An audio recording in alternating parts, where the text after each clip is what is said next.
the Zoom. Okay.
Leanne will be here. Bill.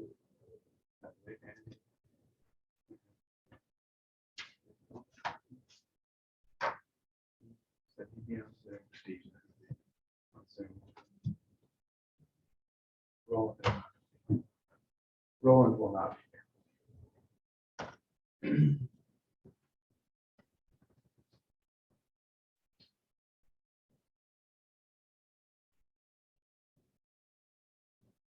Yeah, one more minute.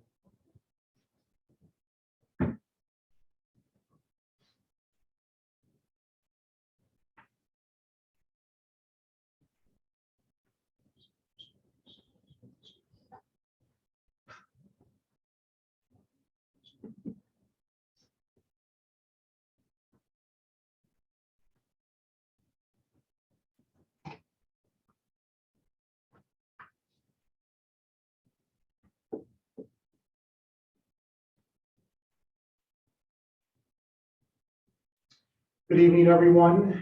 In the absence of our chair and vice chair, Mr. Vanderwood has asked me to chair the meeting, so I will call the meeting of Munster Board of Zoning Appeals to order at 6:45 p.m. today, Tuesday, December 13th, 2022.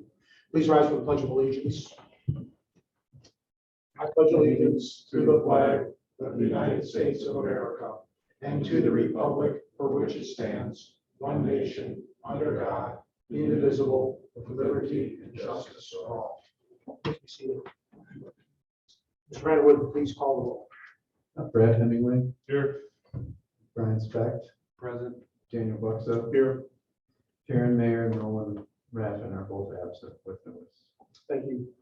Next on the agenda is the approval of the minutes from the November 15th, 2022 special business meeting. What is the pleasure of the board? President, I make a motion to accept the minutes from the November 15th meeting. There's been a motion to accept the minutes as presented. Is there a second? I will second. By Mr. Specht. Any question on the motion? Here, seeing none, all in favor, say aye. Aye. Moving on, preliminary hearings, BZA docket 22-15. Parth Patel requesting approval of variance from table 26-6, etc., to allow a reduction in the required parking spaces for commercial building at 8130, 8138 Calumet Avenue. Mr. Vanderwood, would you please brief us? Yes, the subject of the application is for approval of a variance from the Munster zoning ordinance in order to reduce the required number of parking spaces for the building at 8138 Calumet Avenue. The applicant is Parth Patel, who is the owner of the property. And he has submitted plans for the build out of one of the tenant, actually two of the tenant spaces within that building. It's a 3,630 square foot, 3-unit commercial building, currently under construction. You may recall that it was approved, it was given development plan approval by the Plan Commission late last year, and as well as subdivision to consolidate those two lots was also approved. At the time that the building was approved, it was noted that the lot contained enough parking spaces per our town ordinance to permit a single restaurant use as well as a retail and office use or 2 additional office uses. The reason for that being is that a restaurant requires more parking than an office or a retail use. So that was a condition of that approval. You may also recall that there was a variance submitted for parking at that time, and it was ultimately withdrawn because the developer didn't know what his tenants would be. So having said that, he has now secured 2 prospective tenants, one of which is called Parlor Donuts, a craft donut and coffee shop, which will occupy approximately 1,600 square feet of the building, and another food use called Nautical Bowls, which serves superfood bowls and will occupy 666 square feet. I have provided in the staff report a detailed description of what the parking requirements are for each one of these uses and their spaces. I'll just summarize it and say that there's, per our town ordinance, there are 36 spaces required on site. There are 27 spaces provided on site. So there's a variance request of 9 spaces. The site is short 9 spaces. I will say that there is information provided by Mr. Patel based on his understanding of the operation of all 3 of these uses, Smoothie King, Nautical Bowls, and Parlor Donuts, where he states that he believes that only 23 spaces will be required for their operations. And he believes they have in excess of 4 spaces. So that's provided for your information. In addition, I've also provided two other parking ratios, standard that are accepted in the world of transportation planning and management. One from the Institute for Transportation Engineers and one from the Urban Land Institute, both of which have a less of a aggressive parking requirement. Under each one of those standards, if they were to be applied to this site, there would be an excess of 4 or 5 parking spaces. So I've just provided that for your information, and I'll note that there is somewhat of a precedent for the Board of Zoning Appeals to accept alternative parking ratios. So that's in summary what the variance request is for. As you know, this is a preliminary hearing, so the request would be to just advance this to a public hearing in January. Both the property owner and representatives from Parlor Donuts are here and can explain more. Thank you, Mr. Vanderwood. Are there any questions from the board for Mr. Vanderwood? No. Is the petitioner present? Please state your name and address for the record. Please sign in. And if you have any additional information you wish to convey that Mr. Vanderwood may not have provided. Yeah, my name is Parth Patel. I live in 4104 North Octavia, Norridge, Illinois, and I'm the property owner at 8130 Cabinet Avenue. Tom basically summed up everything for the most part. Realistically, the bakery is not the variance that we need per the code. We're trying to get a variance for the 2 food users. The Smoothie King is what we brought back to the table last year. As we know, it's mostly a to-go smoothie concept. It's 90% carry out. I mean, we're only gonna have one table in there, and occasionally maybe one person might sit down and drink, but The other concept that I'm putting on the north end cap, which is the nautical bowls, that is a acai bowl concept. So similar to the smoothie thing, but instead of in a cup, it's a bowl. Also another to-go product, so we don't anticipate a lot of sitting down and eating. It's more of like, you're gonna come in, you're gonna take your bowl and then go somewhere else with it. So the two main food users that are pushing the requirement variance don't really need too much parking. If you take a look at the table, I believe we said we need 5 for the smoothie king, and then about 4 to 5 for the nautical. As far as the employees go, the smoothie king would have 3 at peak, the nautical would have 2 at peak, and then we expect 2 to 3 cars per concept that might be a customer waiting for delivery. Thank you very much. Are there any questions from the board for the petitioner? Do your respective tenants have anything that they would like to add? Well, we prepared way too long of a presentation. Please go ahead and sign in and state your name and address for the record. So my name is Marissa Barnes. This is my husband, Wes Barnes. We're located at 462 Scarborough Road in Valparaiso, Indiana. But thank you so much for your time. We really appreciate it. So we're with Parlor Donuts. We own the rights to Parlor Donuts as a franchise for Porter County and Lake County. So we chose Munster as our next city of interest. So we currently operate out of Valparaiso. I'm just gonna skim over this here. This is just basically giving you a quick layout as to what our shop currently looks like in Valparaiso, our staff, and then as well as what our concept would look like. So very aesthetically pleasing. We're currently on the corner of US 30 and Route 2. We have 22 seats in our front of the house. Our Valpo location will look much different than what our Munster location would look like, as we have an event room space in that location. So 24 additional seats there. We're currently operating out of 2,900 square feet, but we have just 12 parking spaces, which is completely adequate as of right now. Yeah. To the next. So we thought you'd give you a little background on the menu, but also a little bit of the sales categories and how much is takeout versus dine-in. So you can see the left-hand side is our layered donuts menu, but also coffee as well. And on the right side is everything from the kitchen. But as you can see, the majority is coming from donuts. So 82% of revenue from donuts. And then for dining option, the majority of our customers are coming in and taking out. So 74% on average is about what we see or have seen since we've been operating. Typically, the turn time is anywhere from 2 to 5 minutes. So they're coming in, the donuts are already made, so they're just grabbing and going. We do occasionally on the weekends have some people that do like to come in and sit down with their families and enjoy a donut or a breakfast item.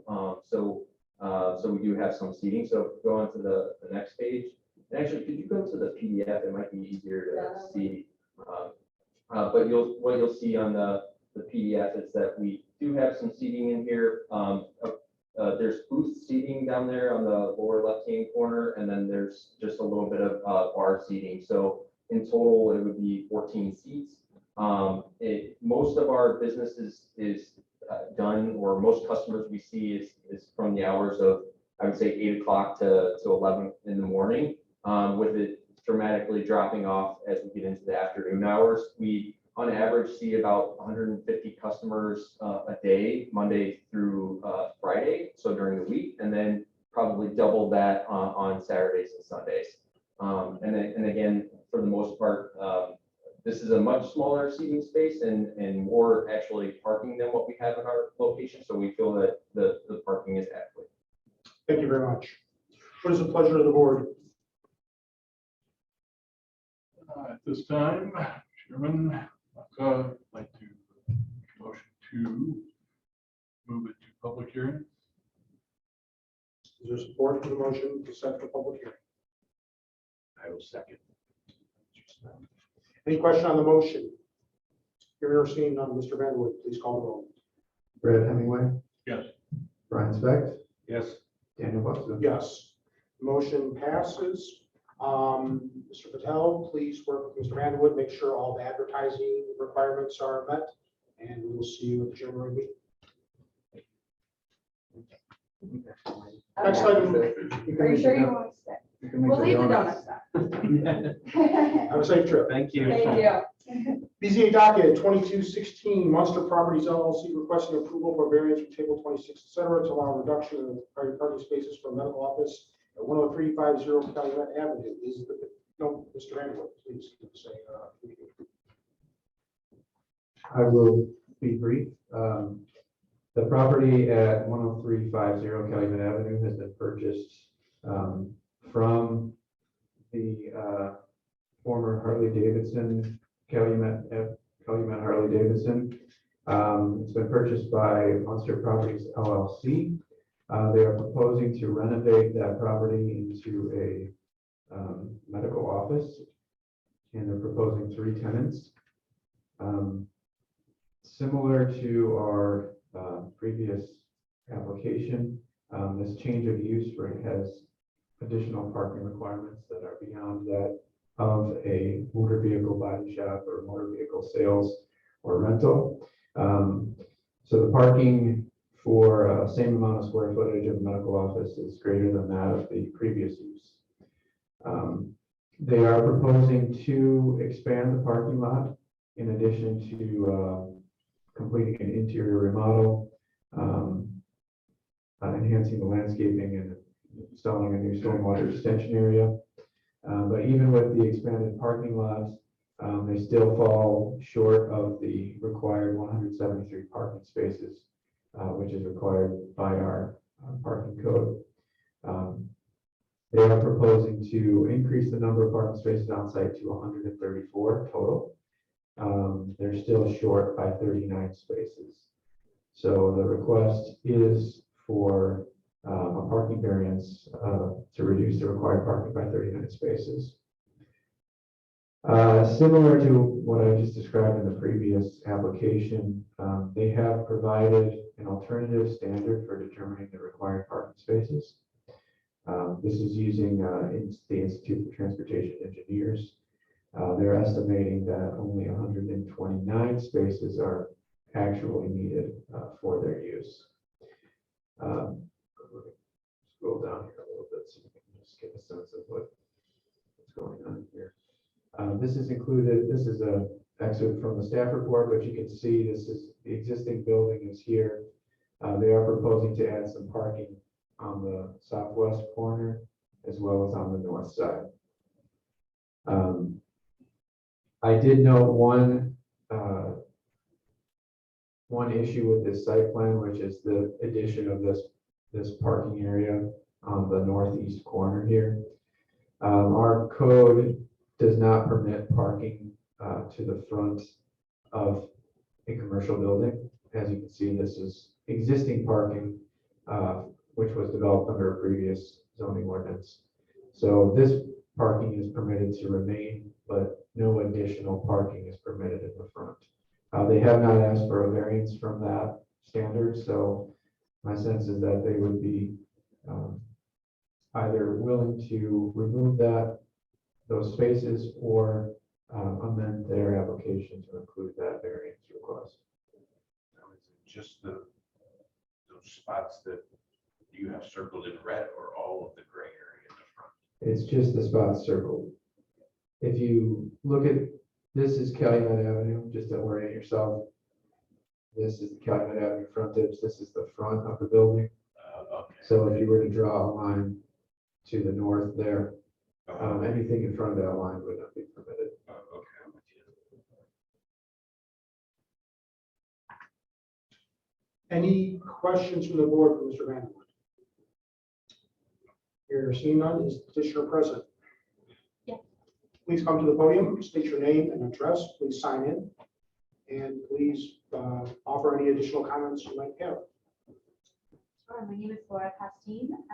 My address is 8401 Somerset Prairie Village, Kansas, and I'm the architect for the project.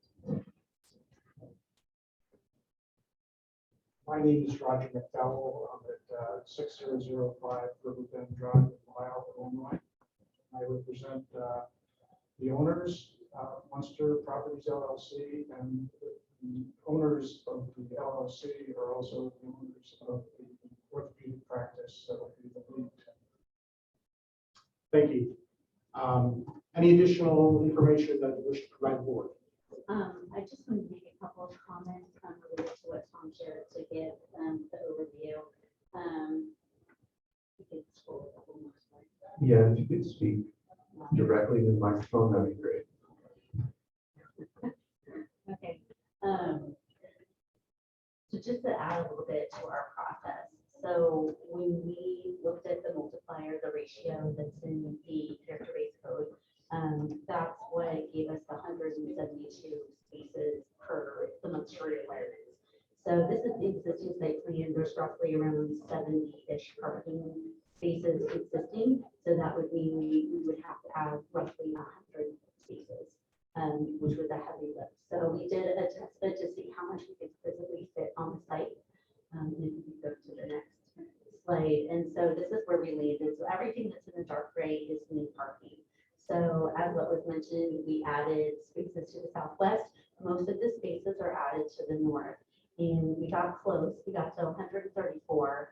And that was balancing several other considerations, like the landscaping requirements. I think we met all of the landscaping requirements based on the amount of improvements that were being proposed. We needed to show landscaping compliance for the entire site.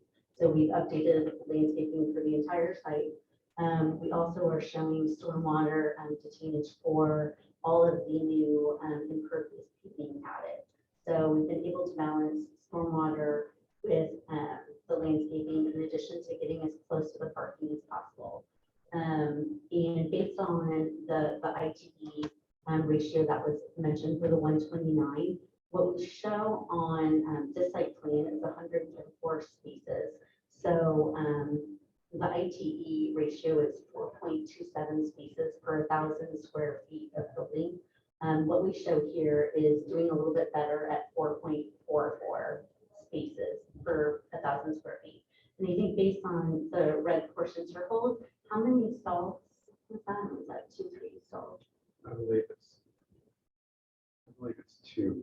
Okay, because I was going to say if the ratio that we're using as our requested standard is 129 spaces, and we're showing 134. If we lost a couple, we would still be doing better than the IT standard. Thank you very much. Oh, and I think I want to mention one other thing as well. As we've been looking at this, as we've been looking at this site plan more with the owner group, they have made some comments that they're, as we prepare our next submission for the January hearing, there may be some modifications that we suggest. It would not reduce the parking count, but there are some locations like what Roger mentioned at the north, right where that red circle would be, where the patients here are focused on mobility, and how we have parking on the backside of the island does not support mobility. So we looking at flipping that parking to support the users better. So I don't know if you want to say more to that. Sure. So just a little background of our group. We already have a presence in Munster.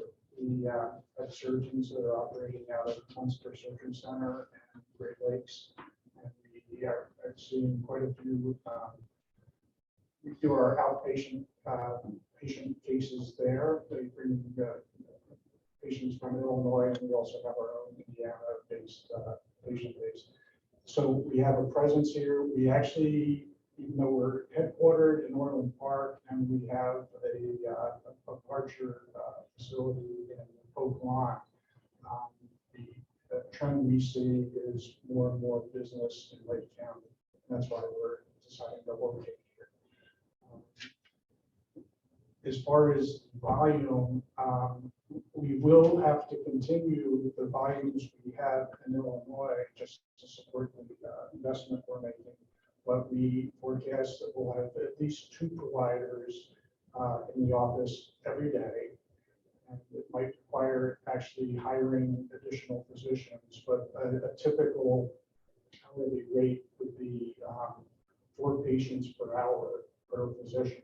And that includes an assistant to the provider And it might also, another provider might be the physician assistant. And then we'll have front desk, probably 2 people at front desk, 1 person in X-ray. We'll have either our own internal physical therapy group, which we estimate might be 3 providers treating 3 patients. Will be the lead tenant. And the other tenant will be another ASC associated with Munster and Great Lakes. We have 2 ORs, that'll be 2 patients in a time frame, and usually the cases last about an hour. And then the intention is to have the 3rd space occupied by an MRI that might have MRI, CT, and radiology. That also would have a slow hourly rate and a limited number of technologies. So just as a feedback, as I think 134 will be quite a few parking spaces. I do appeal about the location of the northeast side of the building, in that all our entry points for the tenants and then our ortho group are on the south side, kind of the southeast side, and just watching patient base for elderly, that are in walkers or wheelchairs or knees, to walk a great distance. I prefer for functionality that we have space closer to southeast. Thank you very much. What is the pleasure of the board? Chairman, folks, at this time, I'd like to make a motion to schedule a public hearing for the docket 22-016. The motion to set for public hearing, is there support for the motion? I will second. Mr. Scott? Any question on the motion? Hearing or seeing none, Mr. Van Wood, please call the roll. Brad Hemmingway, Yes. Brian Specht, Yes. Daniel Buxa. Yes. Motion carries. Please work with Mr. Van Wood for any details, make sure all advertising requirements are met, and we'll see you in January. Thank you for your time. Thank you. Next on the agenda is BZA docket 2214 Legacy Sign Group on behalf of Luke Oil, requesting approval and variance from table 26, etc. Permit a 21-inch tall logo on a monument sign at 750 Broadmoor Avenue. This is a public hearing. Mr. Van Wood, would you please brief the board? Thank you. This is a continued public hearing from November 15th. The applicant Legacy Sign Group is seeking to, has applied for a variance in order to permit a 21-inch tall Citgo logo on the monument sign for the Citgo, actually it's currently a GoLo gas station at the corner of Broadmoor Avenue and Calumet Avenue. Exact address being 750 Broadmoor Avenue. Shown here on the screen, this is Calumet Avenue, this is Broadmoor. The variance in question is is from the town standard for monument signs, which limits the height of letters and logos to 12 inches tall. Their request is to have a Citgo triangle, I can't remember what the term is, that exceeds that. So they're proposing a 21-inch tall logo.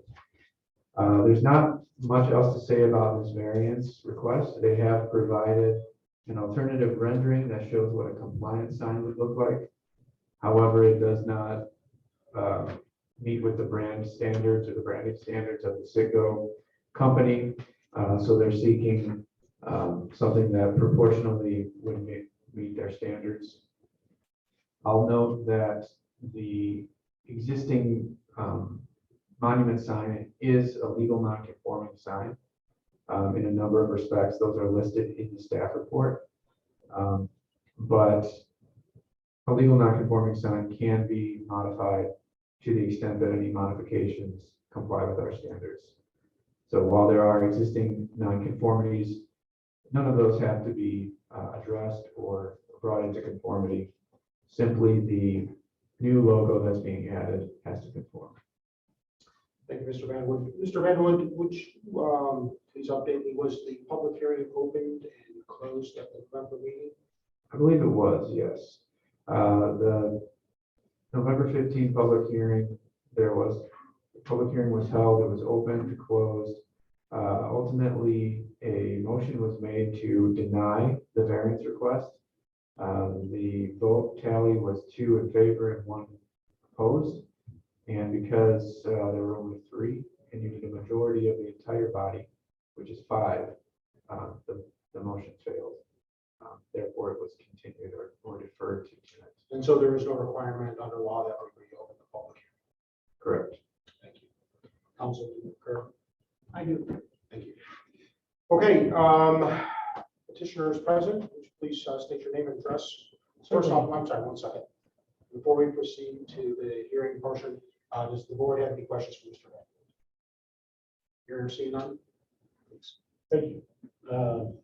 So my name is Sean Edson. I'm the owner, Legacy Sign Group, 7933 West Highway 6 in Westville, Indiana. I think Thomas put together a pretty great synopsis of just our last meeting. Not much has changed. He did kind of relate to the, I guess, conforming design that we had presented, that Citgo, it does not meet their brand standards. You know, kind of my recommendation in driving down the street and looking at logos primarily of some major corporations, just between the stretch of the expressway and Ridge Road. Target has a logo 6 foot tall on the monument sign. Marathon, Burger King, Taco Bell, Wendy's, Fifth Third, Arby's, Panera, Shell, and BP. These are some major corporations, and Citgo's really no different. And the reason for these logos is they're kind of critical. And sitting at the monstrosity of the construction today on the way to this meeting on the expressway, I could clearly see Marathon logo. And what that tells me is branding is critical. I can recognize the logo. And it's no different here with this. We're merely just asking for a 21-inch tall logo, which is 9 more inches than what's allowed, obviously. There is no branding proposed on the canopies at this site. So this is really their only branding. And so therefore that kind of makes our strong request of petitioning this and requesting the board approve this logo, as was also formally approved at the 45th Street location before this board last year at this time. So I have no further comments. So I'll definitely answer any questions you might have. Mr. Hudson, are you aware of kind of the tone that the Munster's new ordinance, zoning ordinance has? Yes, definitely. And for some time, yep. Do you understand why Munster has pursued that kind of tactic? It doesn't bend well in our favor as far as signage, so I don't. Just out of curiosity, would you, just hypothetically, would you establish any kind of limit on size for a sign? For a sign, yeah, I mean, definitely. But when it comes to a face change and restricting like branding of these corporations that spend millions and trillions of dollars in marketing, there's a reason why that logo is of that size comparison to the copy. That's what they've done. They've done brand studies. And it's kind of no different than a lot of these other corporations that ultimately, have the same. It's a logo with smaller copy. Do you know of any clients that you have, in addition to this client, if they have properties, businesses in communities similar to Munster that have restricted size for signage? I guess I have lots of clients, and we do, I think this is probably my 200th variance request. So yes, we do have to approach BZA members at times because of that. So I apologize if that's not answering your question. Do any of your clients have businesses that are able to operate in municipalities that have restrictive sign ordinances. So of course they can operate, I mean, but signage is critical. You know, it's kind of the branding that provides the guidance for the general public to that spot. So of course they can operate, but yes, I mean, they do have restrictive, we do have to approach the BZA. And I'll be quite honest with you, it tends to lean in our favor. Questions from the board? Tom, let me understand, the one that you have, that you're showing right now, there is what they're proposing. Correct. And then if you go to the next page is what we would be under our, would fit under our ordinances. The size of the logo, yes. So they could increase the size of the name Citgo and make the logo smaller, and that would work. Now go back up to the other page, but the logo is too big on this one and the Citgo is fine. That's correct. Because the maximum letter height or logo height is 12 inches. And the size, the Golo sign and the Citgo sign are the exact same size and everything else. Yes. Well, I gotta tell you, what they're proposing personally, they're proposing, I think looks better than the smaller logo and the bigger words, in my opinion. But yeah, I understand our ordinance, but as far as looks wise. And Sign. the sign you have proposed is the same as around 45th. Correct, so yes, the one that we had seeked out approval on in 45th Street is the same 21-inch tall logo.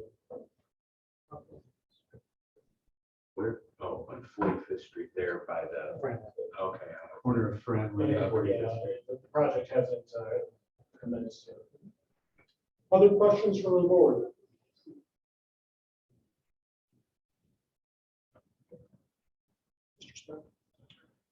I will make a motion to approve BZA docket number 22-014. There has been a motion to approve the variance request. Second that. Seconded by Mr. Hemingway. Mr. Vanderwood, please call the roll. Brad Hemingway, Yes. Brian Specht, Yes. Daniel Buxa, Unfortunately, I cannot give approval, so I vote no. Mr. Evans, it's unfortunate that we don't have a full board again this month, but we would be happy to continue to the general meeting if you would like.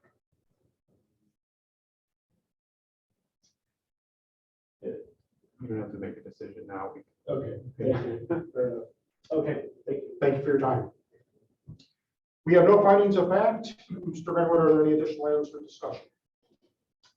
Just overlook that we held 2 meetings for the comprehensive plan last week. We held a public meeting for residents and other interested parties at Wilbur Wright Middle School on Tuesday, December 6th.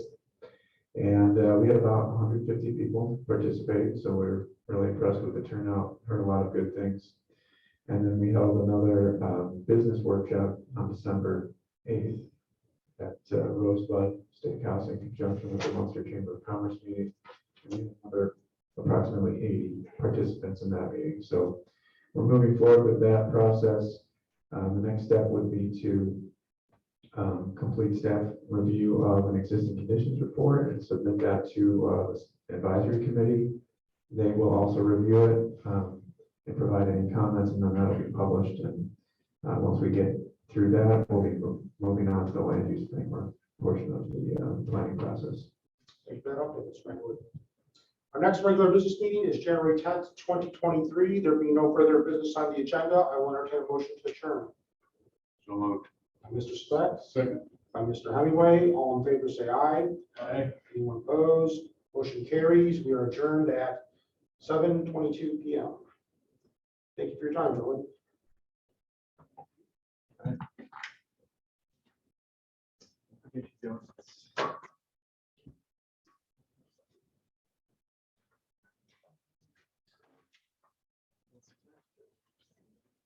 Thanks for showing up first. So now, lost that. Oh. Still. Worked out well. Still got the meeting.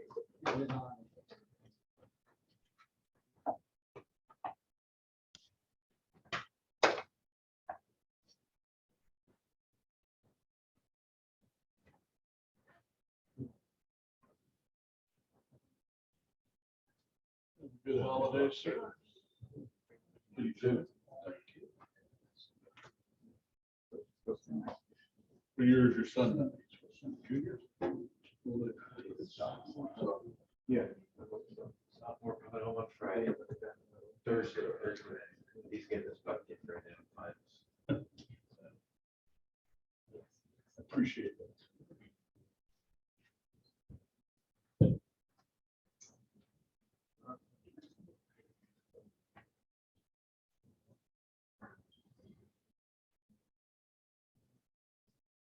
Thank you, Tom.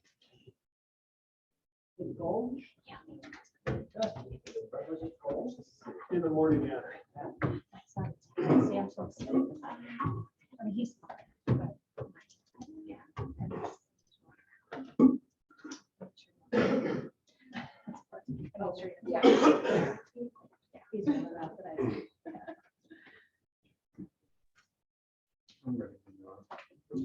All right, I'm going to call this meeting of the Munster Planning Commission for Tuesday, December 13th, 2022 to order. Please set your phones on stun and let's stand for the Pledge of Allegiance. I pledge allegiance to the flag of the United States of America, and to the republic for which it stands, one nation, under God, with liberty and justice for all.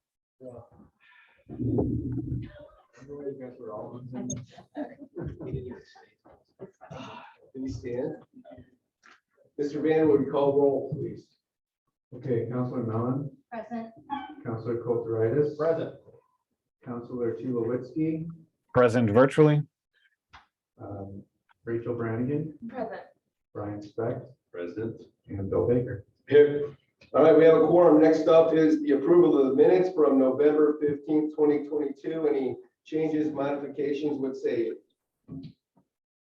If I can point out, there was one error in the minutes, which has been corrected, but not on the agenda page, which was the vote tally for PC 22-020.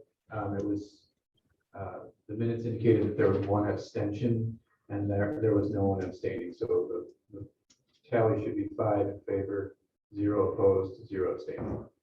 So minutes as amended. Yes. Is there a motion? So moved. There's a motion. Is there a second? Second. All those in favor say aye. Aye. Opposed?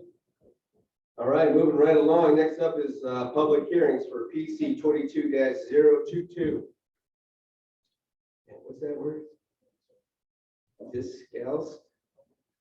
Carmelite Fathers of Indiana representing the approval of a development plan for a building arcade addition at 1628 Ridge Road. Mr. Vanderwood.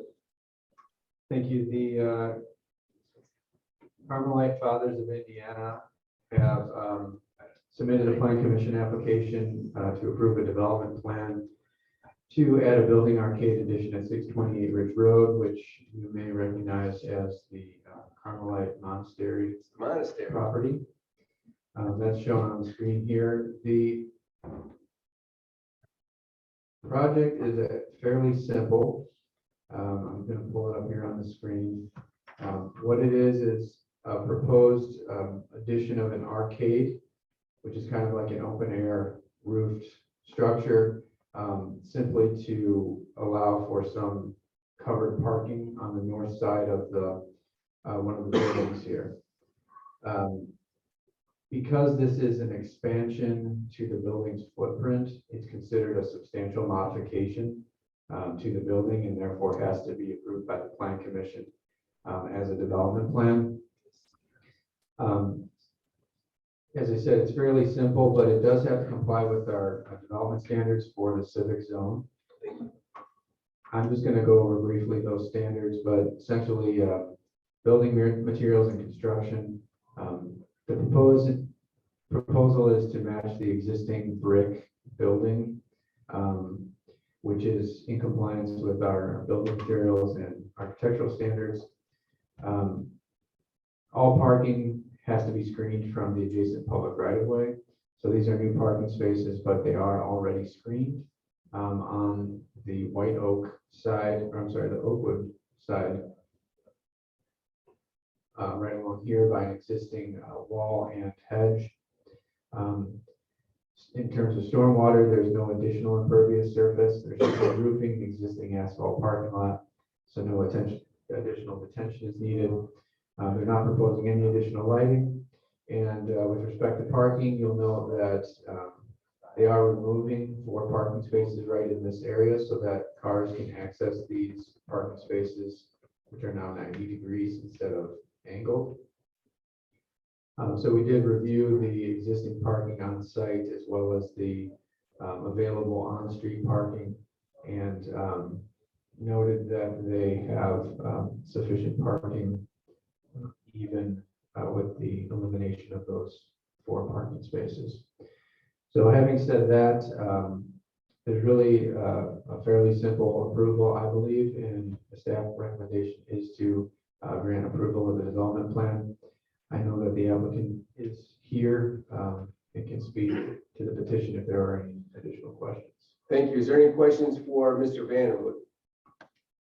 I do have a question. I was looking at the parking numbers. I just don't understand the 62 spaces that are on the street.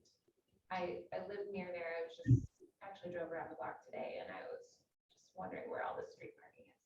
So you're in our parking ordinance, or in the parking section of our zoning ordinance, any on-street parking that is on the same side of the block as a particular development can be counted as towards the required parking for any particular use.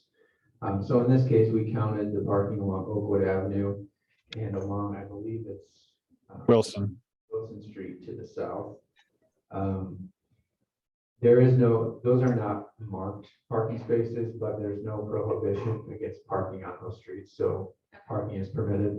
Along the west side, which is White Oak, parking is prohibited. Yeah. So we didn't count any of that frontage. So you're basically counting like 31 on each of those streets.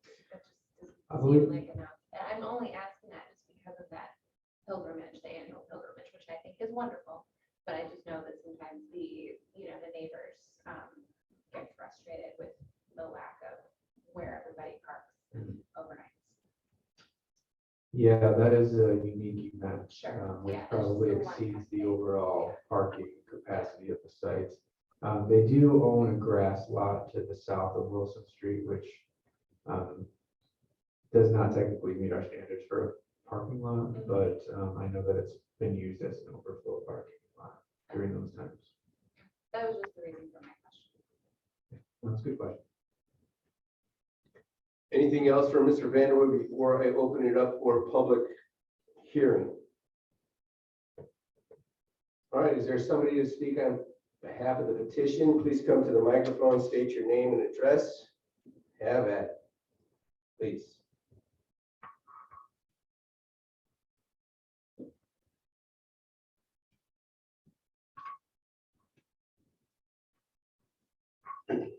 My name is Henry Park. I represent my fathers in this project, and actually, I think my name is on the petition, like I guess, on the contractor. Mr. Van der, actually probably explained this pretty good. The structure is on the property. It's not that high. It's just arches, brick, which will actually match existing design, which is the similar design in front of the church, existing arches. Not sure if we can actually obstruct it, if this structure can obstruct anything. It's probably not visible from outside unless you can only see it when you actually enter the property. We're hoping to build this for them with your approval, and then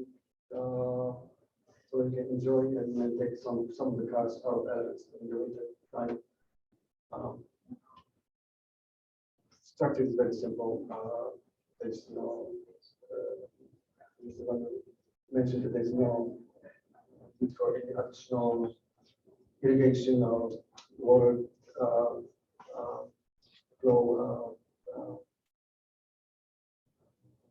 control.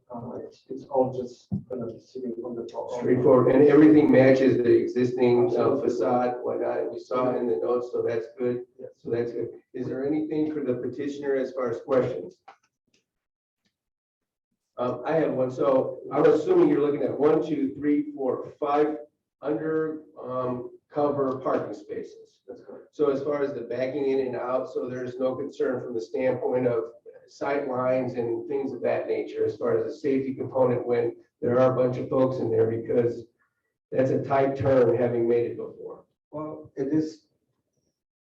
We have a survey and we have drawings, civil drawings done by engineers, which we hired, and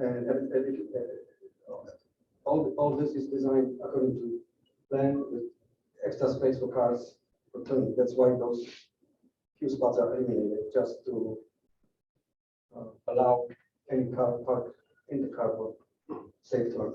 Thank you. And then, Mr. Vanwood, is there lighting on this particular structure, or is the lighting in the parking lot sufficient for what's going on? It's not showing any lighting. And like I said, it's, there's no lighting proposed. Okay. So we're square with that. Yeah. Thank you. Anything else for the petitioner? I do have a question. There's no requirement for bollards in between your brick structure just to protect, people who are not the best at parking. Not sure if they are. I mean, it's not like high traffic, but I'm just saying it's, This, to answer your questions, if there is a requirement, there will be borders, okay? Okay. We will still apply for permit with the city of Munster, county of Munster. So this is prepared for you to approve it. Whether you do or not, that's up to you. But if this is approved, we're gonna go through the permit process, which will pick up all these little things that need to be done, including maybe lighting, if it's actually required. And I know that I went to this lab just before the meeting. I know there's such a lighting in the lab. So, I'm sorry, Richard. No, that was it. So with regards to this, I mean, obviously, there's no challenges as far as what happens to the public, but making that turn to make the right in to park under that structure, is there anything from the town that looks at the radius is the word I'm looking for, to make those turns? So making sure, I think this is more you than them, is that you can make the radius with, if somebody's parking like you're looking at in that particular area, can I make that turn to still get into the parking space underneath the new arcade, I think we're calling it? There's a lot of space between the.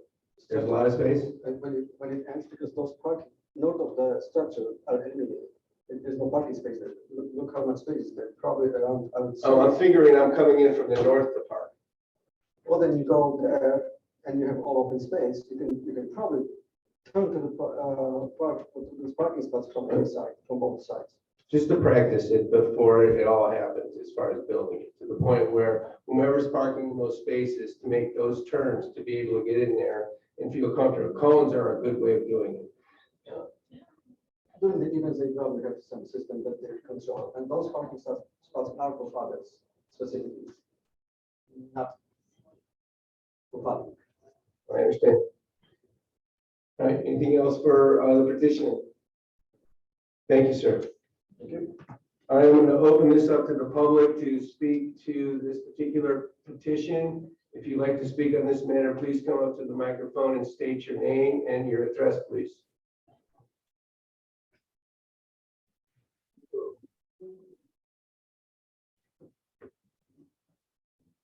Yes, sir. Good evening. I live on White Oak, directly across the street. I live at 8642 White Oak. And this might not be the meeting for this, but resolving the monastery. I don't know who in Munster that you talked to. I've asked the police department or whatever. From Bridge Road down to Elliott School. the standard speed limit is 35 miles an hour, all the way down to 45th. From Bridge Road down to that school, that street is probably 10 feet narrower until you get down to the school. I think that speed limit should be 25 miles per hour to slow these cars down. I mean, I'm out there trying to do my leaves all the time, and, man, these cars just come whizzing by you. I see that. Thank you, by the way. And it's just the idea though, just for that one block right there, because you can see the street is real narrow. And obviously, the town doesn't want to put up a light even at night. It's very, very dark down there. But I've asked them about a light sometime down there, and if you want to pay for it, you can have it put up. But the town is not about ready to spend any money to put a street light up maybe in the middle of the street. So, you know, you can see really where you're going in a very narrow street, even in the So can you please repeat which sector, you said on White Oak? directly across the street, looking at the monastery in my front yard. Okay. I've been there 34 years. And I know where you're talking about. My kids go to school there. I live nearby. It's 25 during the school time. It should which be is not- 25. Wilson is 30. Wilson's 25. That's just a little side street. And who you ask or whatever in this town, I just don't ask a policeman one time, oh, they don't know, nobody seems to know. So I just happened to come down here just to hear what was going on. And I figured, well, these people here doing the monastery work don't have anything to do with it, you know, the street thing, as far as just slowing the people down a little bit, 25 for that one block. This is a good place to bring it up. Oh, okay. I didn't know. I just figured, hey, I asked the question if they'd like to go look into that a little bit. I was fortunate a number of years ago, we finally got some curbs down there and some new parking on people's easement, if you know what I mean. And that was a nice thing to do because of what goes on at the monastery sometime in the summertime and whatever. So it's nice to have my first curb here. Well, and Painted white. I will say, if I could speak for, not the plan, but for the council, that we have been addressing many complaints throughout town about speeding, I mean, everywhere. It's tough. For some reason, well, no, I think this is, Yeah. Tom, if you can take a note of this and please, so we have been addressing, we actually put together a committee that's addressing, looking at speed limits and everything. It's taking us a while, Yeah. but I don't know, over the last couple of years, speeding and reckless driving has become a concern in every corner, every street in town. So we are working to do that. So we'll Hey, look at that too. okay. Oh. 25 miles an hour. You know, I'm a big time walker. I walk every day and I just walk down from my house down to where the little store is and then walking path down to the hospital and then do a big circle. But I just noticed that the people, I'm walking in the morning and I try to stay away from when the kids are walking, you know, down to the school. You know, at 9:30 on Thursday, it starts, I gotta walk a little later. Mhm. But anyway, when I'm walking, these people never observe those two white lines. And even if the poor lady that's down there being a traffic person with a stop sign, these people just roll right up and just keep on going. I'd love to give them a $150 fine, and believe me, they'd be stopping. But the policeman can't be there, and when the policemen stop, they're down the street Mhm. instead of where the kids are walking. Yes, sir. Or they're parking in the lot there, which is the monastery lot. And you're still a block away from where the kids are walking, isn't it? And another idea is to go to the town council meetings, which are on Mondays, which are first and third Mondays. You know, so that's another meeting to come and to voice your concerns about the particular subject. So that's I mean, another the point. lady down there, she hates to say anything, and I just say hi to her, this and that, all these cars, just, you know, you see the two white lines, you come there, these people are coming down the side street right there, they do their California stop and take the right-hand turn, and you're out there in the two lanes. And I'd love to give these, you know. Mr. Chairman, And they won't stop it. Yeah. It's like getting a speeding ticket, you know, you don't deserve it. Yes, sir. All right, thank you But very that was much. all. I just wanted to mention that 25 mile an hour thing. And street light is probably not available. Right. I had a So that'll be, as far as street lights and doing anything as far as changing this, the speed limit on the street, that would be through the town council and through that venue, which is the first and third Mondays, to be able to come in here and help with that. This has to do specifically with what's happening with regards to the property inside of the monastery. Yeah, I know, I understand. Okay. That's what I mentioned. You did, and did an excellent job. One other thing. Mr. Chairman. Oh, hold on a second, Councilman, he's still talking. I'm trying. Okay, sorry, I can't see him. Just real quick, there was a guy in a Netsco truck one time, and the guy was changing the light bulbs. The street lights. And I happened to see him cross the street there, and he was changing the light bulb on, for the street. And I asked him, boy, it'd be nice if we can get a light up here. About a week later, there's a light up there. The guy puts it up. And then, boy, that was nice in the middle of the street. That was nice. Wow. It's needed, really. So when the light bulb went out, the guy comes out to change it. He takes the whole arm off, the light off, totally. This was not approved. Welcome to the region. That's progress. Thank you. But thank you. All right, Councilman, you had something to say? Yeah, just in response to the gentleman, or to build upon that, even though it's not about the monastery, since this particular part of town has come up, and this is my ward, I live quite near here, what he's talking about is true, that the street gets wider to the south of 35th, right by the school. The bike lane actually becomes more functional down there, so this is quite a narrow stretch. I do believe north of Ridge Road, it's 25 degrees, or sorry, 25 miles an hour there as well. So it's probably a good suggestion to look into. But the part where he's talking about people driving over with the California right turn or whatever, that's a particularly challenging corner, because there are some trees that jut out or that stick up and really obstruct the view, trees and bushes, where kids are walking by. So just wanted to make that note for Tom.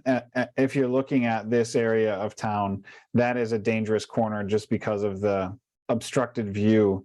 And it's because that,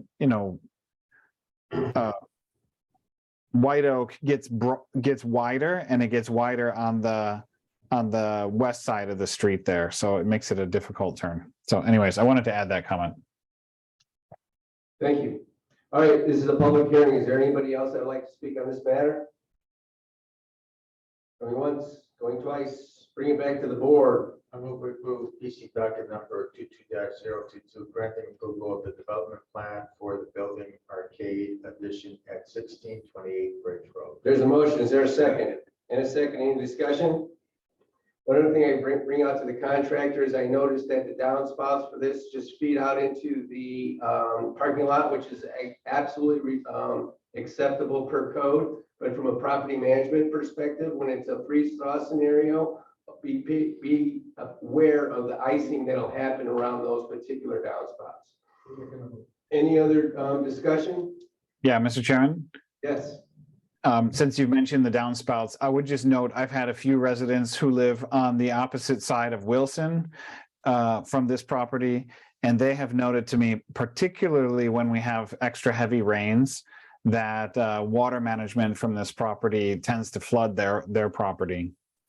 So it's just something that this seems like a good time to note it. I don't think it has to do with this arcade, but I did want to raise that. Well, Councilman, it might be something to bring up through the staff to have that type of scenario addressed as they're going through the process, as far as the challenges with the other residents around the monastery. So I guess, Tom, I'd like to note that at this time. Okay, I've noted that, and we'll follow up. All right, any other discussion? There's a motion and a second, Mr. Vanderwood. Okay, Councilor Mello, Yes. Councilor Kulturitis. Yes. Councilor Tulowitzki, Yes. Rachel Brannigan, Yes. Brian Specht, Yes. Bill Baker. Yes. All right, congratulations. Good luck with that. Next up, finding of facts, PC docket number 22-017, Spin Munster LLC, represented by et cetera, et cetera, et cetera. In addition to the town of Munster, the commercial subdivision located at the southwest corner of Timrick Manor and Fisher Street, So this was already stuff that has gone through the process. This is a finding of facts.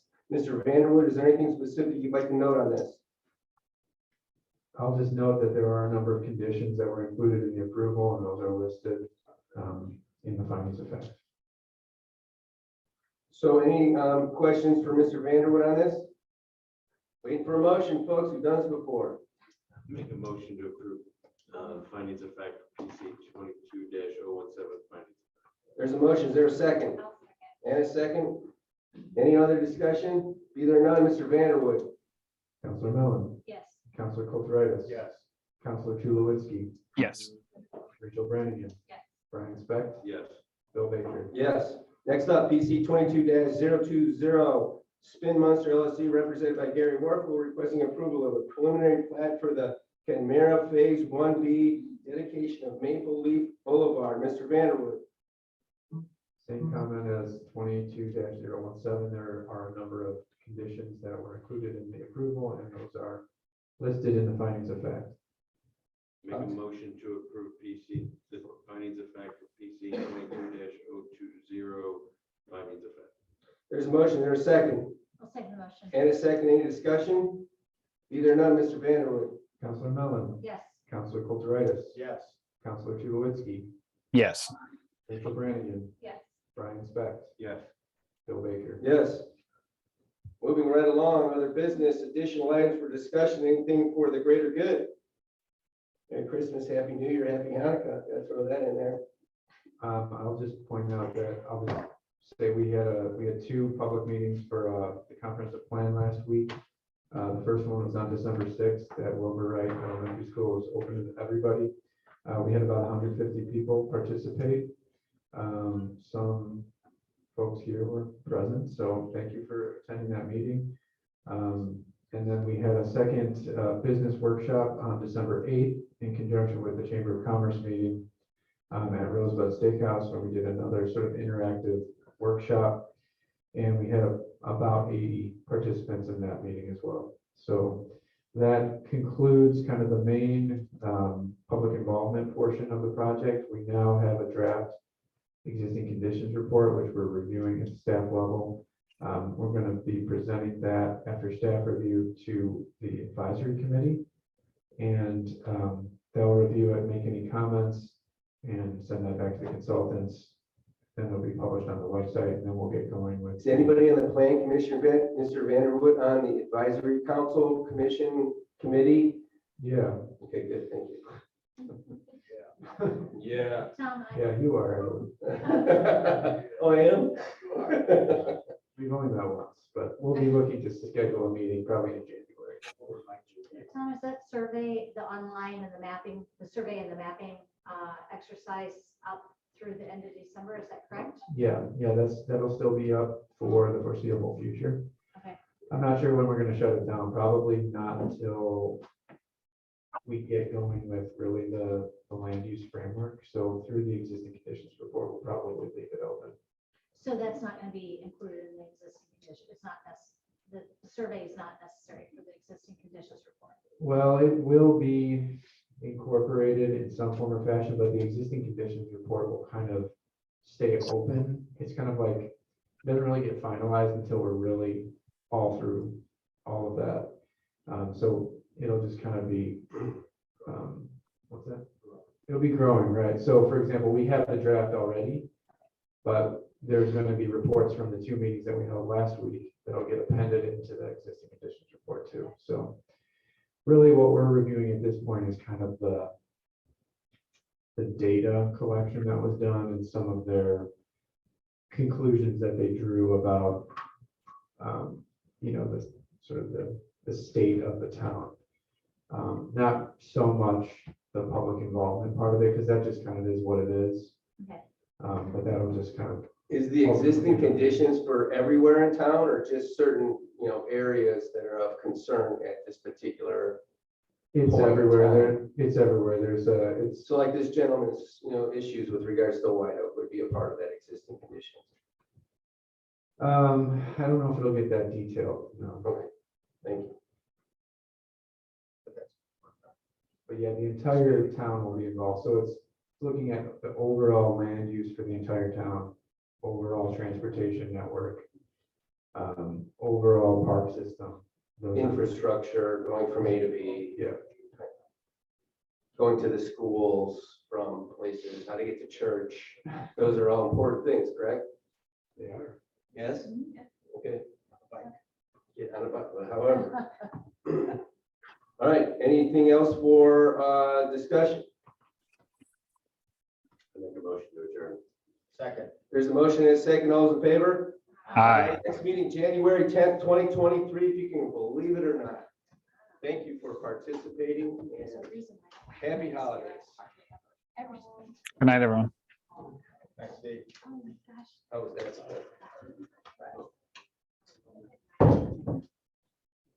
No, I need to sign. Oh, well, Are you still doing games?